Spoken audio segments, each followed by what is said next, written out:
Enjoy bonus podcast episodes November 18th and 19th detailing the origins of NorthStar and its logo. Also, don't forget to join us online for NorthStar's GIS Day event, Wednesday, November 20th. Get your tickets today at northstarofgis.org/homecoming.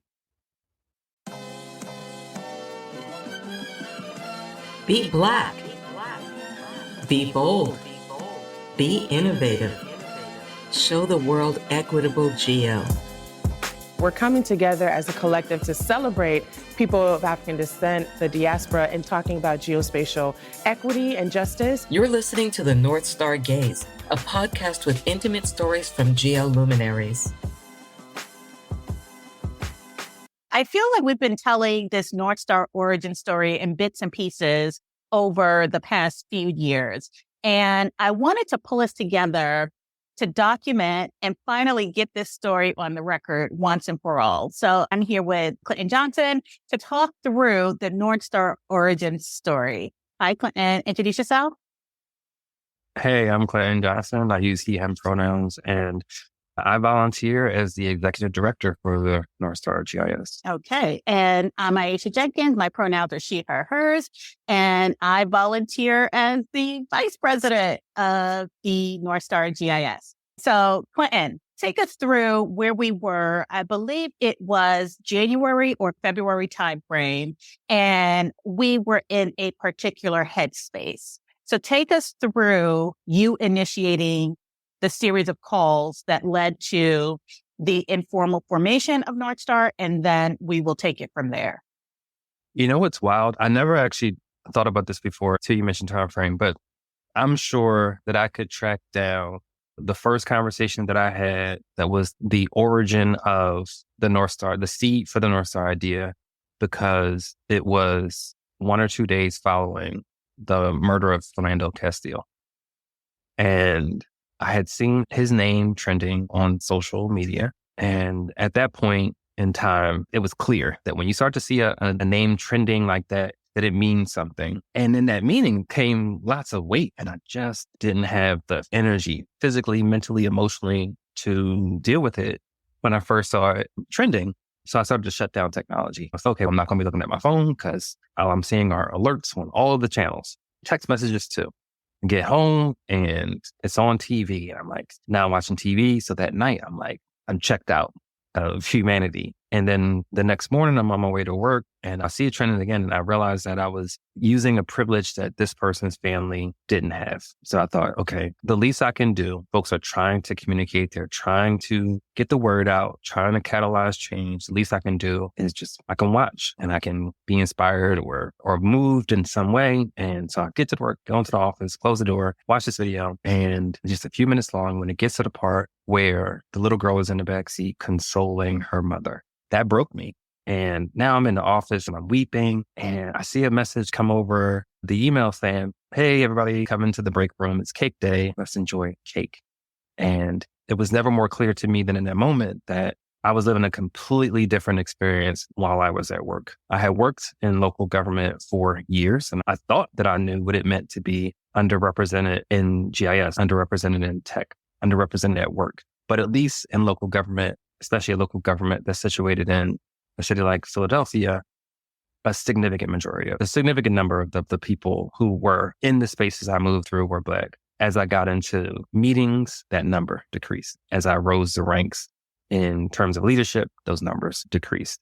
As I excelled in technology, those numbers in the rooms decreased. But when I got to this new organization, I was 100% of the Black staff in that building. For a while on the campus I was on. And so in that moment when we are finding ourselves on a daily basis, new imagery of a Black person being brutalized or killed at the hands of law enforcement in a space like that, it was so hard because the rest of the people seemed to be oblivious to what the U.S. was experiencing, but specifically to what Black people were experiencing in that moment. And then I remembered that there was a Black woman who recruited me.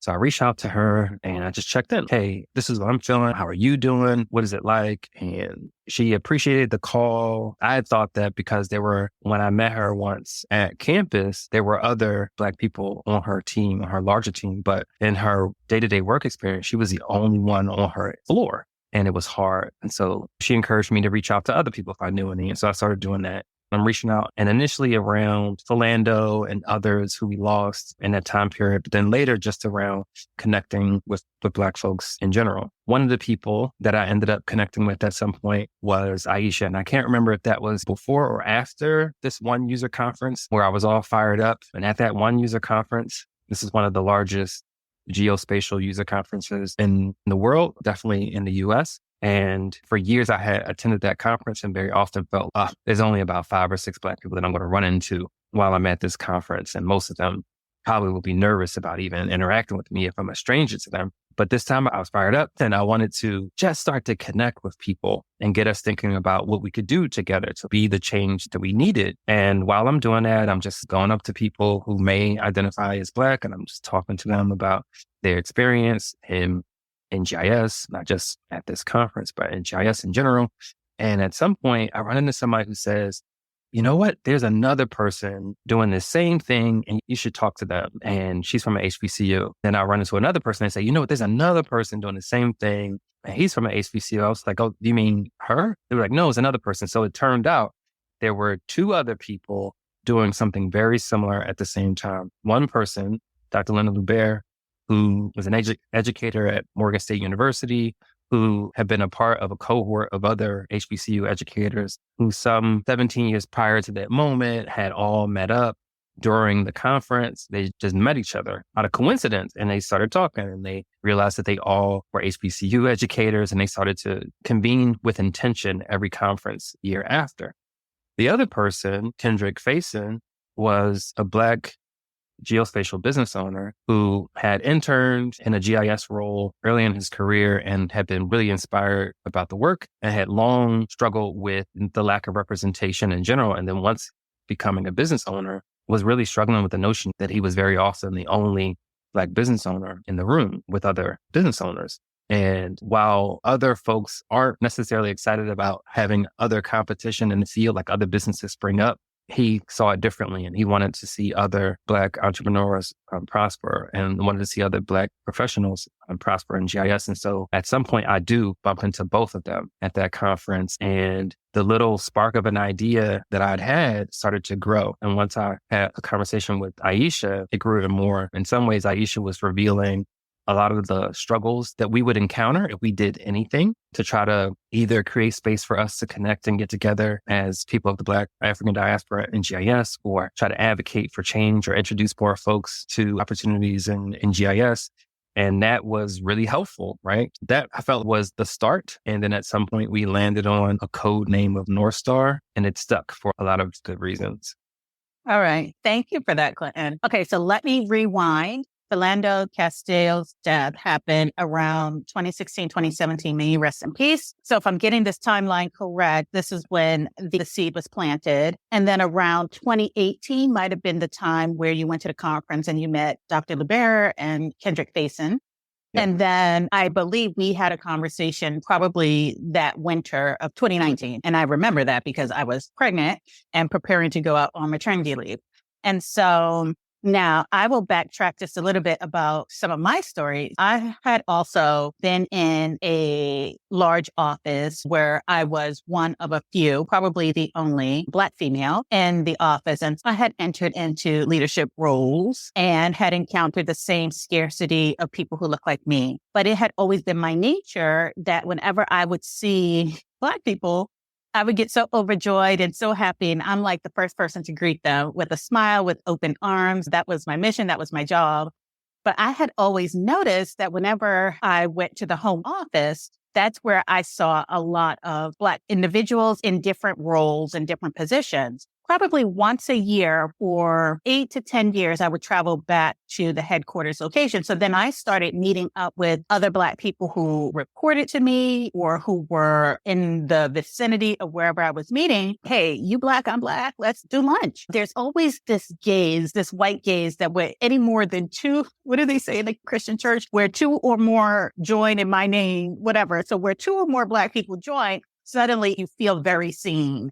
So we would get our phones out and we would plan a lunch meeting. And so we would meet at this clandestine location on a corner outside of the office, and we would drive someplace out of the way and we would have lunch and we would let our hair down and we would just talk. And it's just real talk amongst Black people. And it was the diaspora. And so it was through the years traveling back and forth to that location.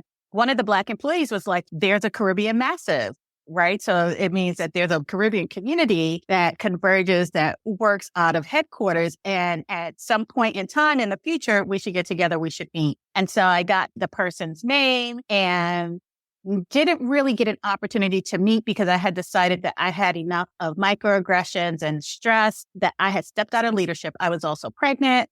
So around that January, February timeframe, I was transitioning my projects, my role over to someone else. I was done. So that is the frame of mind that I was in when Clinton called. It was just like, hey, you into this thing? And I was just like, yes, sign me up. What can I do? And it was almost no additional words because it was almost like this unspoken language. Like, I knew why you were calling. You knew how I was feeling. And it's cool. Sign me up. What can I do? I was not able to participate in that year's users conference because I was out on maternity leave. But Clinton would sneak me little messages like, hey, you would be so proud. We did this thing. And so I knew coming back that I was going to be so excited to hear the update. And so, Clinton, what was the update? I'll also go back just a little bit. So when you said Aisha was creating a human being, and that was super important. And at the same time, here we are trying to birth this movement. I'm not even sure we thought about it that way, but I didn't really want to get started without her. I had talked to lots of people who had interest, but I knew right away that I wanted to lead this thing with Aisha. And I was just insistent that we could wait. Oh, you're going on maternity leave? That's fine. When you get back, we'll do things. And I did. Before we established leadership team and real organizing, I waited until Aisha came back. So the event that happened, that first event that happened, was a true collaborative of these HBCU educators, this notion of NorthStar, and this person these business owners. He didn't just come alone. He brought other folks who were entrepreneurs. And we all came together and we delivered an experience that did a few things. For one, while all of us Black folks who've been coming to that conference for a number of years had all felt like there can't be more than 20 of us, because our experience in that large ocean of people was that we would only see a handful of people who look like us. When we put this thing on the agenda, when the three of us, Dr. Lubert, Kendrick, and myself, are also now going around the conference and letting people know, we were able to get 100 people to show up in this room. It got to a point where people were sitting in the aisles, and that was important. As it turned out, there were also about another 100 people who were upset that they couldn't make it because they had attended a different event that was at the exact same time. In that moment, Kendrick was able to get one of the leaders of that big conference to speak at our event and express solidarity with the event. And since that person was going to be there, I wanted them to know that not only was it important for us to create spaces that were safer, where we come together and see each other, grow a sense of belonging, but we also had something to share to impact and change the GEO community.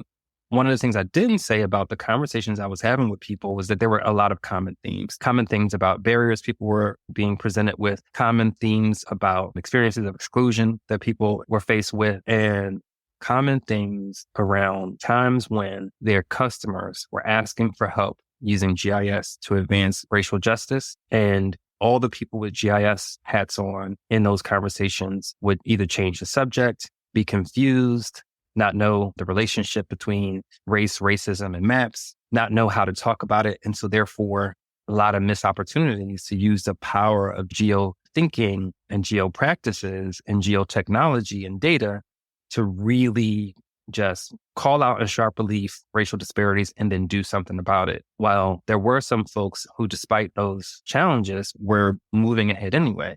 And so there was a person in the geo communities who was pushing forward despite the barriers, despite folks' discomfort with or lack of understanding about the relationship between race, racism, and geography. Nicole Franklin was moving forward anyway. And she wanted to share some of her work at the conference, and we were able to get her some space to share that work. The room was standing room only. People were looking in the plastic windows. It drew a lot of attention and a lot of excitement. She also co-hosted a fireside chat at an event the Sunday prior with me. And while all the other attendees of all the other fireside chats around us had closed up shop and left, there were 10 or 12 people just standing around us, not wanting the conversation to end. The catering team had to come over and ask us to leave because they had to clean up. And so I put all of that on display for this leader, and he got it. He really understood why this stuff was important and authorized some of the folks in the room to start to take on work from our users that was focused on equity, racial justice, all issues of equity. And that meant that not only did we create a space that was healing and empowering for us, and when I say empowering, we all have power, but very often the barriers that our industries present us with, the experiences of exclusion can become barriers that disconnect us from our agency. And suddenly we were all energizing each other. So we did all of that. But we also changed the industry itself. We changed the industry itself to become one that now much more focused on using geo to address injustices. And that was the update. We had pulled together this great experience in this event. There were people who showed up across those sessions, but particularly the one session that we co-hosted with an organization that Kendrick was a part of that's called Black in GIS. We co-hosted with the HBCU educators, and the people who attended that event, you would have thought that they were friends and family for a long time, because for the rest of the conference, they showed up together. They experienced the events together. It changed what all of the social experiences looked like, because suddenly you knew that when you got there were going to be people who would connect with you. You would be bringing them with you. Suddenly, more of us were showing up to the biggest social events than ever before, because again, we knew we would have each other, and no matter what, we'd have a great experience. And we had that great experience with everyone else as well. But having this community that we started to build, this family,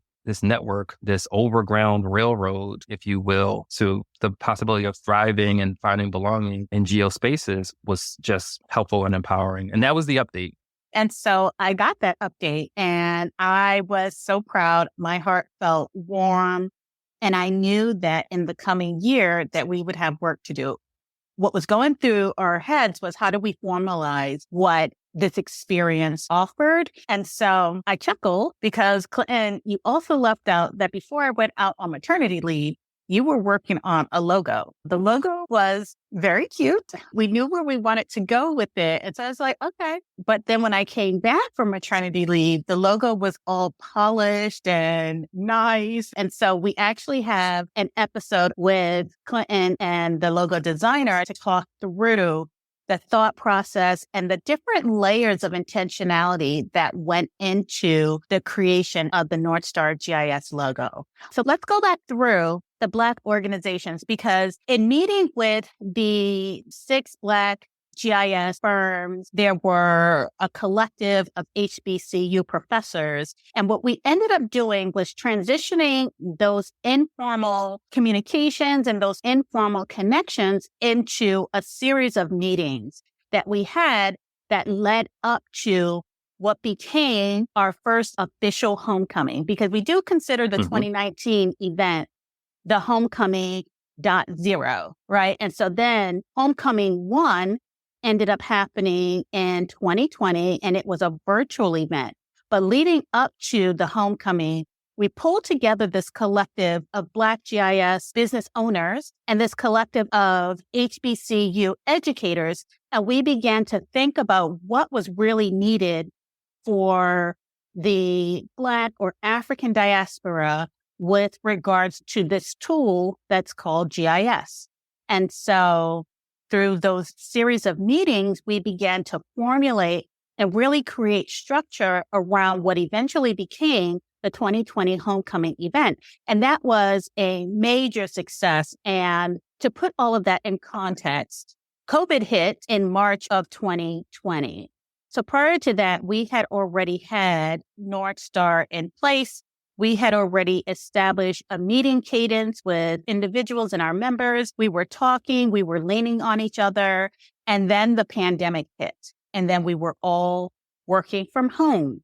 And so that meant at the time, there was no real boundary between work and home. It had just hit. And so it was like an explosion of little pieces in our lives. And so we really needed each other at that time. And we know when America gets a cold, the Black community gets the flu. I know I was hit really hard, and a lot of NorthStar members were hit really hard. So night became day. So we find ourselves planning this event at 12 o'clock in the morning, planning this event, sending emails at 2 o'clock in the morning. And that ends up being part of the DNA and the fabric of NorthStar, because to this day, we still work into the wee hours of the night. And all right, so Clinton, we created this logo. We got more concrete on what the homecoming was going to look like. Yeah, I feel like we also missed the part where, so was it 2020 when you hosted the NorthStar event at the Washington conference that I didn't attend? Yes, that February conference. And yes, so the development of that conference just unveiled a lot of trauma, but we got it done. I was first of all, just trying to get the timing right. So 2019 in December, my mother dies. We were in the midst of planning some experiences for that upcoming event.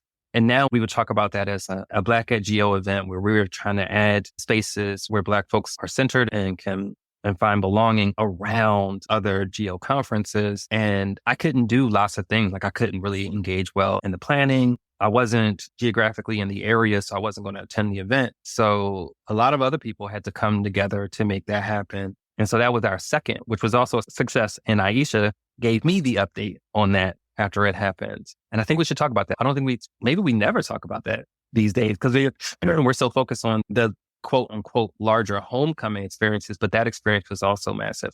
The other piece that I think is important is that, like you were saying, Aisha, suddenly lots of things were happening and we're hitting our communities harder. And it meant that we needed each other more. And we started to deliver more online experiences, and not just the homecoming and not just that event in DC, but just like more online experiences. We hosted some quote unquote town hall sessions, conversations about issues that were happening in our world that were largely impacting us. And in fact, I think we hosted over a dozen events between that first in-person event that we think of as like Homecoming 0.0 and our next virtual homecoming. We hosted about a dozen events, some really small, some a little more substantial. We had a Black History Month event that we co-hosted with Black Girls Map and maybe one other organization at the time. There was also the DC event. I want to say that the DC event was probably the first place where in person we showcased, Aisha, your idea of GIS can look like you. And I believe what happened was you were a part of a conversation with Black professionals sharing their experiences, journeys, interests, just like any other GIS professional. Yes. So thank you for bringing me back to that moment in time. So may your mom rest in peace. When we got the call that we were going to be a person down, we all scrambled and pulled together. And so people had to step in the middle of a conversation cold and engage with leadership and get things done. And that in and of itself was quite an interesting and harrowing experience, which left some harm, but we pulled together. So there's this thing that we deal with as Black people, as marginalized groups of the global majority. So we often tell our stories and it's met with disbelief. We tell our stories of the harm and the folks who are causing the harm are just like, that didn't happen. That can't possibly happen. When we talk about the unique needs of our community, people are giving us the side eye. No, y'all just want to be treated extra and special. And so when we came together in this Washington event, it was to a packed room. And in the background were those naysayers that were like, y'all don't need this thing. People are not going to show up to this thing. But you're telling it to the people who are actually in need, who told you we needed this thing, we needed this sense of belonging, we needed this safe space.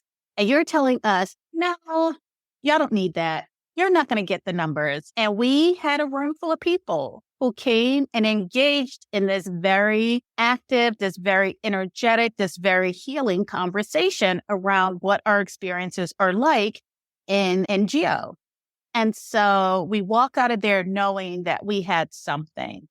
And so that's where we were leading into the summer of 2020 as we were leading into the homecoming conference. But it had been a series of validating, reaffirming experiences, healing experiences that we had been having with one another to signal you're not alone. That's needed.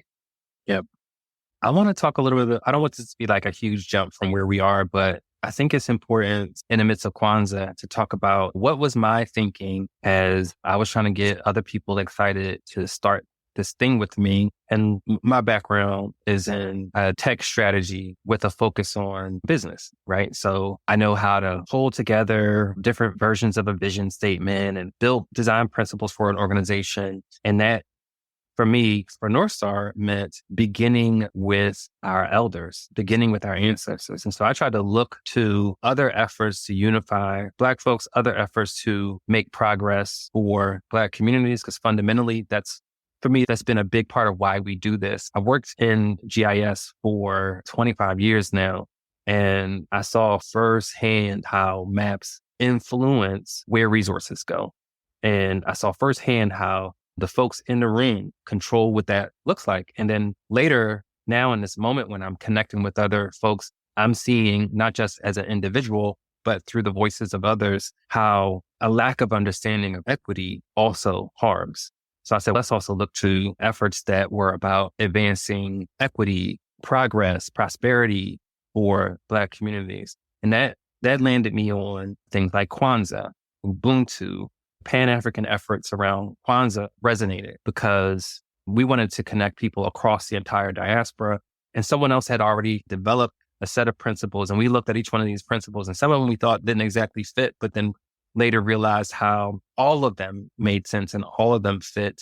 So when we are organizing our steering committees that Aisha was describing, that we would host in leading up to our homecoming as a way of guiding everything that we were doing that year, what we wanted to focus on, recognizing that we all exist in harmony together, and only in harmony together could we thrive. And other notions that you can think of as Ubuntu. We had always had the support of business owners in the Black geo community investing in this thing called NorthStar so that we could be successful. Before we were a formal nonprofit, people were sponsoring our events, covering the costs that needed to be covered. So we were always collectively working and doing and building and growing faith in each other and being creative about how we do it. So many of the elements and the spirit of Kwanzaa and Ubuntu continue to live in the work that we do. And for me, each year during Kwanzaa becomes a moment to really reflect on each of those principles, why they really matter, and find new ways to pour the spirit of those principles into our work for the coming year. So thank you. It's deep, that centuries that are represented in this group that we call NorthStar. We talk about when we make soul food that we don't always measure seasonings and ingredients. We rely on our ancestors, right? And I feel that we didn't 100% know the path that we were going to take for NorthStar, but we knew that we needed certain ingredients, and we were going to rely on our ancestors to help us with those ingredients and how much. And last but not least, to bring this to a close, because we could go on and on, but we do have other episodes that will cover different aspects of the NorthStar origin story. But let's talk about how these different principles infuse and have interwoven themselves into the NorthStar mission, vision statement, and into the NorthStar programs. Mm-hmm. Like quickly, I'm just going to run through what the principles are. So the principles of Kwanzaa, I'll say what their sentiments are in English: unity, self-determination, collective work and responsibility, cooperative economics, purpose, creativity, faith.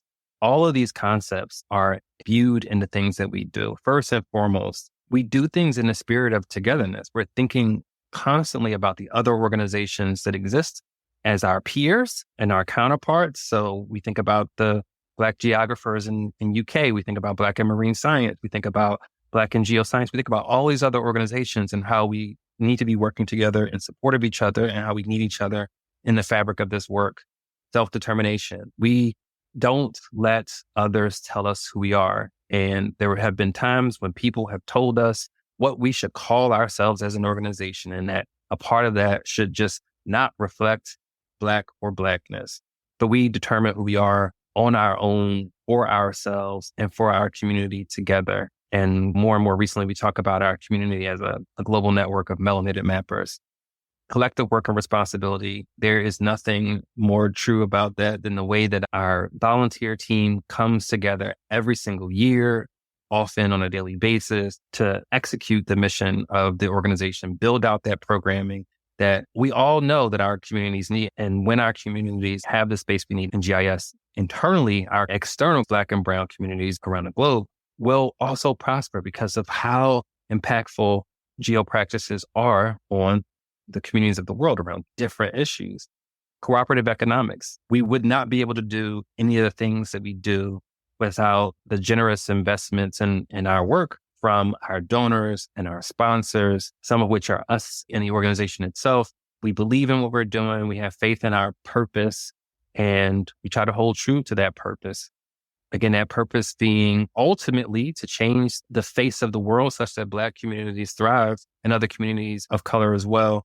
And we know that will happen when Black folks are equitably represented in geo work and when equity is at the center of that work. We're creative. We don't set limits on what we could possibly do based on what others have done. We try to imagine a new future for ourselves all the time and invite our community to help us do that. And again, we have faith in ourselves. We have faith in the fact that our mission is necessary and that if we succeed, our communities will succeed around the globe.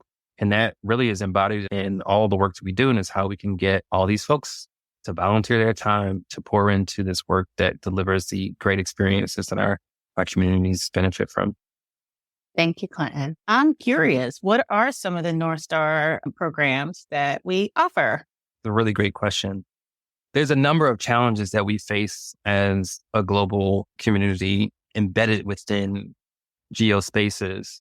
And we try to address those challenges through our programming. We face barriers to representation, and some of them are about organizations not knowing where to look somehow to find us. And some of it is about organizations not recognizing that we have value and valuing our contributions. So we create space and opportunities to showcase Black talent and the talents of Black geo professionals, and to showcase opportunities to use equitable geo practices. And we do that through our Horizon program area, which is all about events. We also create pathways to success and support people throughout their journeys through supportive spaces that are safer and educational resources that are equitable. And we do that largely through what we call our NorthStar Bridge program, that again is a connector to opportunity and a support system throughout experiences, but also through our Guides program, which is really about showing the way for success in geo, and also showing organizations the way for creating spaces where people of all backgrounds find belonging, spaces imbued with the spirit of and principles of feminism, racial justice, equity, and belonging. And our newest program area is called Telescope, and it's our opportunity to really magnify Black stars in geo. So the students, educators, entrepreneurs, and professionals out here who are making strides to advance their own career, do the things that when they were a little kid, they imagined they would do, or when they discovered geospaces, the work that they loved so much that they wanted to invest their time in. We want to just shine a light on them doing that work. And for folks who are really moving the needle and paving the way, we want to create spaces and opportunities to focus on them. And one of the newest initiatives of the Telescope program is our podcast called The Gaze, and it's more formally the NorthStar Gaze. This is us sharing our work and the work of the folks who do great things, sharing the stories of luminaries and geospaces through a NorthStar lens, which we know is going to be a really important part of that work. Okay, thank you for that. So I just want to take this moment and read our vision statement and our mission statement. Our vision is a racially just world through a racially just geography. Let that marinate for a bit. And our mission, to be Black, to be bold, to be innovative, and to show the world equitable geo. And on that note, there you have it, the first installment of the NorthStar origin story. And so to our ancestors, to our elders, to our volunteers, to our melanated and mapping community, to our supporters, to our allies and sponsors, We thank you.